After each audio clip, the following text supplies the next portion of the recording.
Whether you're a government stakeholder or an industry capture manager, you may be asking yourself, why does the acquisition cycle take so long?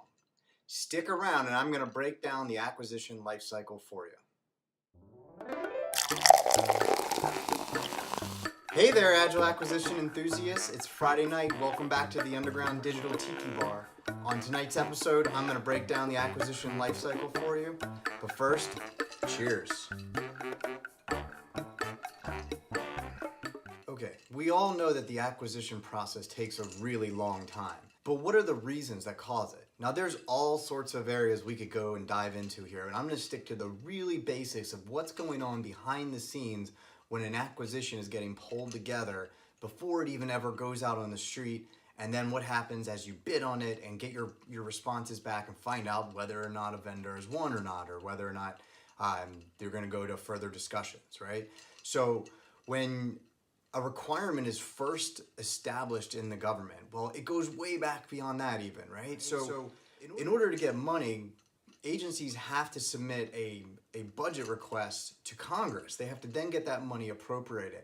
For some projects, it takes 1-2 years even before that funding will ever make it back to the agency. So until that money has actually been appropriated to the agency, they often can't even move forward on the requirement. So an agency may be communicating its needs, a program manager may be communicating its needs to stakeholders, and that may be happening 2 years before real work is even beginning because they haven't been approved to even financially move forward with this. Fast forward, money comes through. I'm not even going to touch the appropriation process in this conversation. Maybe I'll do another video on that because it is important. But funding comes through and an agency gets the go-ahead to begin the acquisition cycle. Well, the first thing they have to do is build their requirement.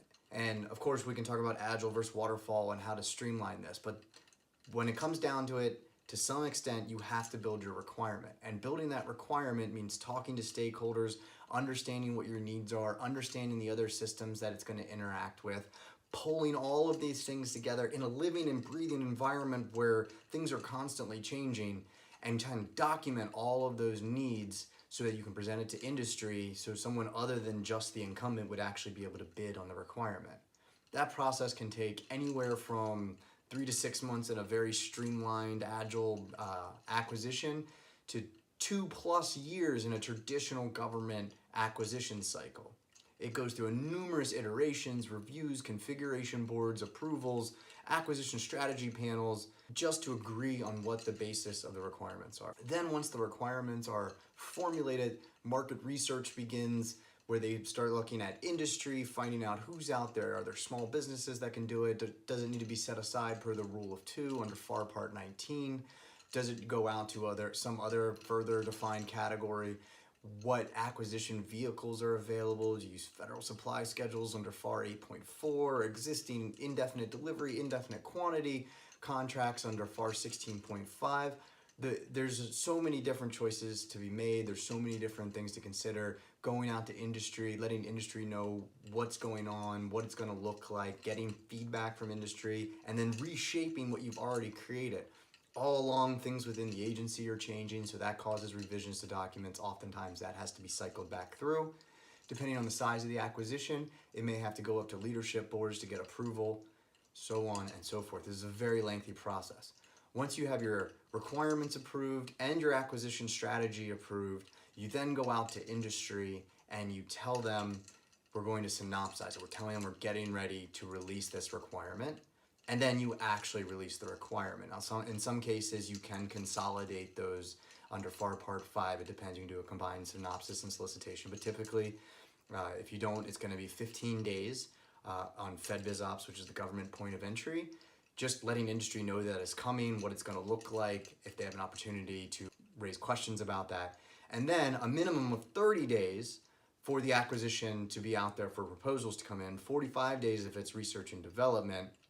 And yes, I know if you're doing simplified acquisition procedures or federal supply schedules or IDIQ, you can change those dates, depending on what you actually need to be longer or shorter. But those are the minimums for standard acquisitions, right? So that's another 45 days of just the requirements sitting out there.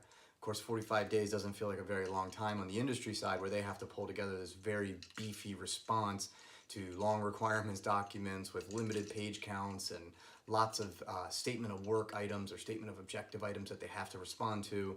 Sometimes there's more statement of work pages describing what they have to respond to than industry is even allowed to respond in, which is difficult, which is why challenges and interactions are so valuable, because it's really difficult to respond in a fixed amount of space to say all the great things about what it is an industry or a company's solution would be to that problem.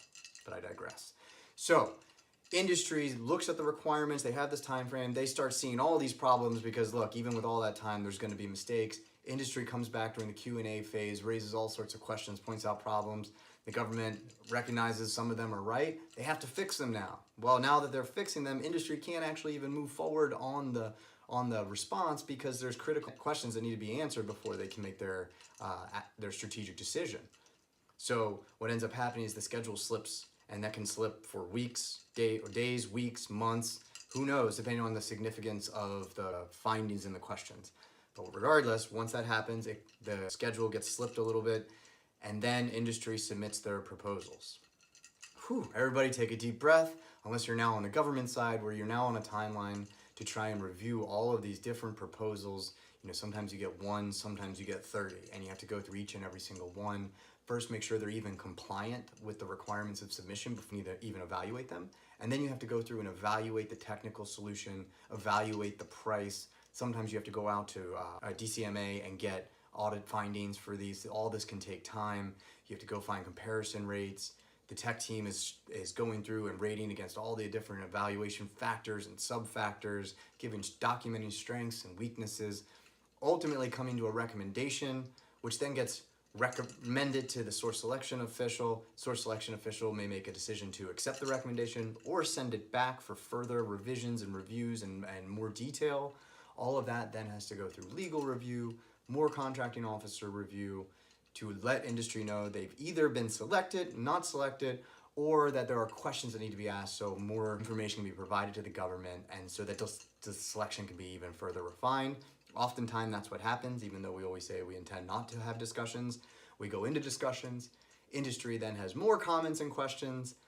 We then get more time before the revised proposal comes back in, usually a down-selected pool at this point. They then get reevaluated, go through all of the same approval process, and then they finally make it to a decision. That decision then has to be presented back through all of the different approving chains again. Industry has to be notified who won, who lost. The losing vendors often have to get debriefs. Then finally, you have award and you can begin delivering on your acquisition. So there you have it. That's the acquisition lifecycle process. Question for you: what items did I not mention, or do you think needed a little bit more detail in this video or in a next video?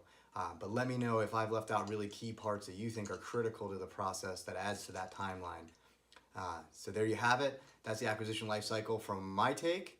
I hope you found this video informative. I hope you're enjoying these. Remember, subscribe and keep innovating. Till next week, cheers.